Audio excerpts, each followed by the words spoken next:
Okay guys, so we're gonna kick this off. I was talking to Keelan before. He said that you guys are all raring to go, so I won't take too much of your time.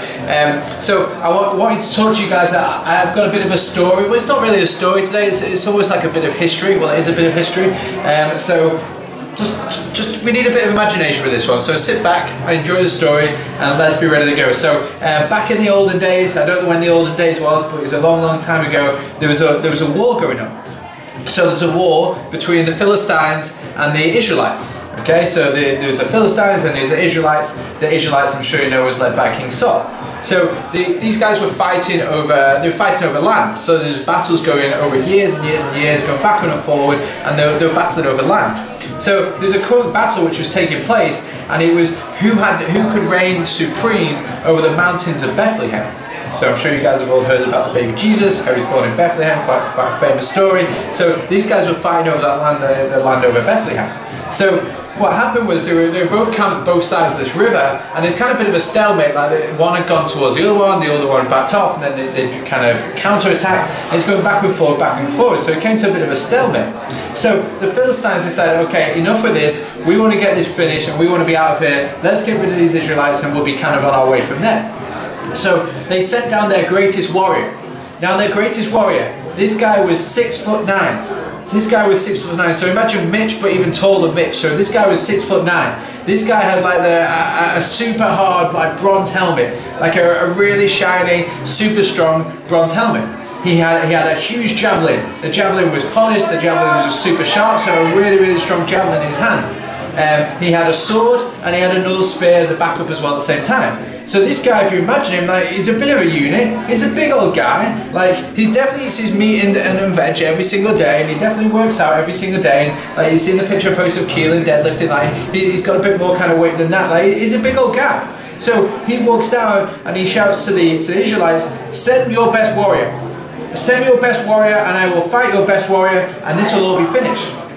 So who did they send down? They sent down this little shepherd. So the Israelites, in response to this big guy, sent down this little small shepherd. So I'm sure you can imagine what an olden day shepherd used to look like. Like he had his little shorts and his t-shirt on. He had like his little socks pulled up to his knees. He had like a little sheep over the right hand side of his shoulder. He wasn't a skilled warrior. He wasn't trained up in how to be a warrior. He wasn't 6'9". He didn't have a bronze helmet. He's basically like a little small shepherd. I'm sure if you were the big guy, the 6'9" guy, you're looking down the shepherd, you think, oh my god, well this is going to just be a waste of time. Now, the little small shepherd, he was called David, and I'm sure you know the big guy was called Goliath. So the big guy was a big soldier, and he was called Goliath, and then you got the little shepherd who was called David. I'm sure you guys know how the story David versus Goliath goes. I don't think I need to go into too much detail, but we all know how kind of like a summary of how it goes. David knew he couldn't kind of beat this Goliath because he was huge. He knew he couldn't go toe to toe with him. So basically, he picked up 3 stones. He put them in a sling. He swung the sling around his head. He hurled the sling, and he knocked down Goliath. And then David won the battle, and the Israelites won the war from there. Now, the reason why this story is told through years and years and generations, the David versus Goliath story, is because it always reappears. It always reappears. Think about how many times in sport you've seen it happen. It's happened time and time again in sport where the underdog, maybe it's a team or an individual, go up against like one of the favourites and they end up winning. Think about it, it happens like every single time there's a World Cup or every AFL season. You've got a team which on paper isn't as good as all the other teams, but they seem to go quite far in the competition. And that's the kind of underdog story, it's the David versus Goliath story. You think about it in the film industry. Like how many times where there's a film, like a small independent film, and it goes to the film festivals and it goes to the award ceremonies, ends up winning the awards. Now it's going up against film studios which are run by Steven Spielberg, Peter Jackson, all these guys who are backed by so much money, all these guys who release film after film after film after film after film, and on paper they should win every single award going, but what happens is the underdog goes and wins it from there. And there's so many examples as David versus Goliath. And the reason why I'm talking about this on a Monday morning is the way I see Goliath is the field.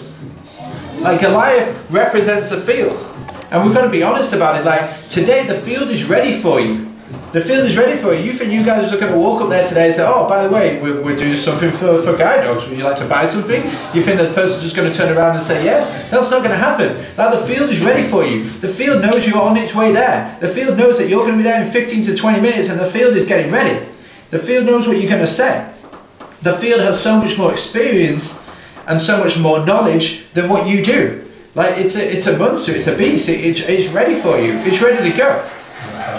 And then they send David, and like David, the shepherd, that's us.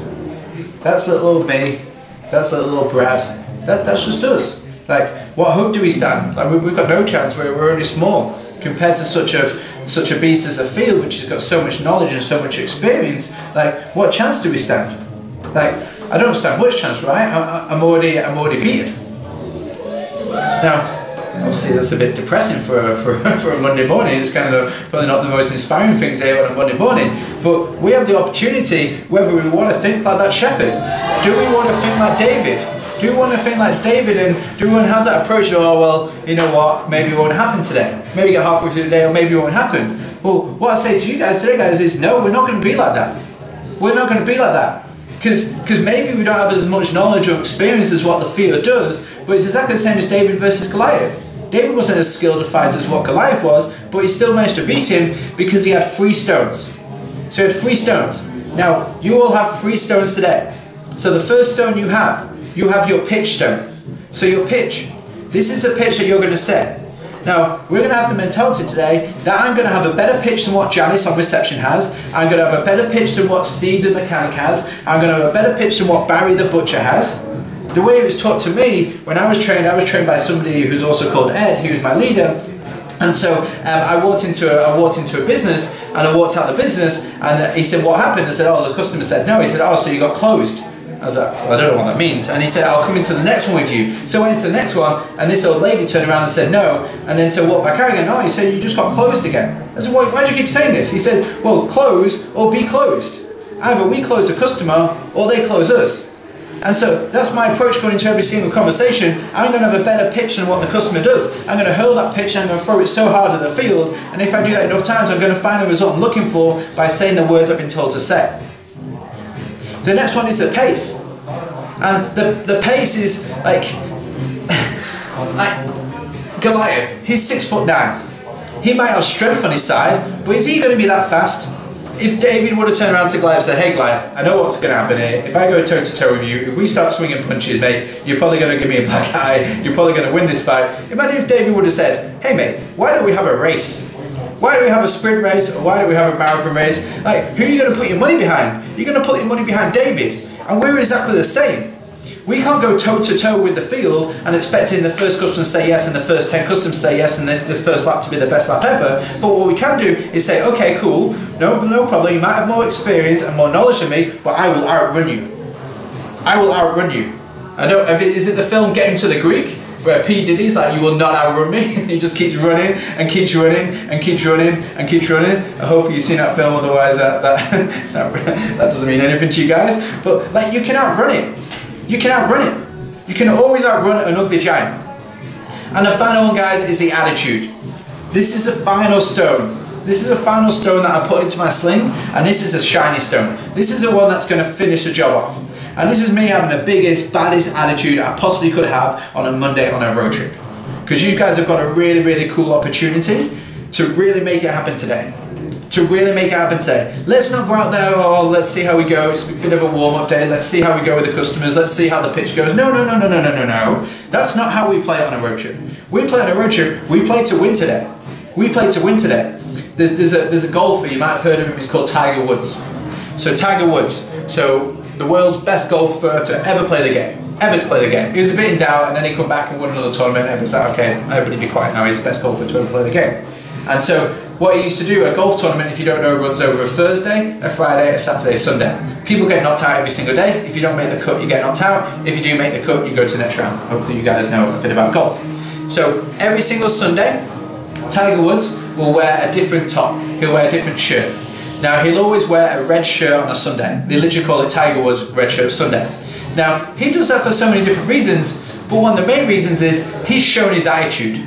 he's shown his attitude to the rest of the field. He's physically shown his attitude by putting on that red jersey, putting on that red shirt on a Sunday, because he knows when he walks up to that tee and is about to tee off at 8 o'clock in the morning on the final day, the Open Championship or the Ryder Cup or the Major Championship, he knows when that other opposition player, he knows when that opposition, the person he's competing against, he knows as soon as he sees that red jersey, he knows he's in for a rough 18 holes, because Tiger's on it today.